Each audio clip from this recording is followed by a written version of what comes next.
बहीण भावाच्या पवित्र नात्याचा सण म्हणजेच रक्षाबंधन जवळ आलाय. या रक्षाबंधनाला भाऊ बहिणीला रक्षणाचं वचन देतो. मात्र आता भावानेच बहिणीचा जीव घेतल्याची घटना समोर आली आहे.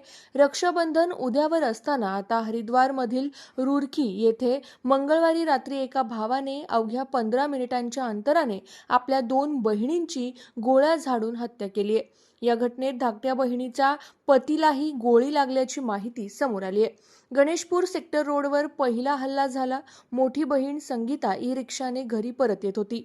आरोपी विकी रस्त्यात आधीच दबा धरून बसला होता. ई रिक्षाचा वेग कमी होताच विकीने संगीतावर 2 गोळ्या झाडल्या.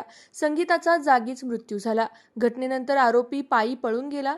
पहिला खून झाल्यानंतर आरोपी 1.5 किलोमीटर अंतरावर असलेल्या आझाद नगर परिसरात गेला. त्याने त्याची धाकटी बहीण पुष्पा हिच्या घराचा दरवाजा ठोठावला. दरवाजा उघडल्यावर त्याने फायरिंग केली आणि तिचाही जागीच मृत्यू झाला. आरोपी एसएससी तयारीसाठी कोचिंग सेंटर चालवत होता आणि यापूर्वी पेपरफुटी प्रकरणात त्याने तुरुंगवास भोगलाय. नुकताच तो तुरुंगातून सुटून आला होता. संगीता आणि पुष्पा अशी दोन्ही बहिणींची नावं असून भावानेच हत्या केल्याचा संशय पोलिसांना आहे. आरोपी मंगळवारी संध्याकाळी एका मित्राच्या अंत्यविधीला हजेरी लावून रुरकी येथे आला होता.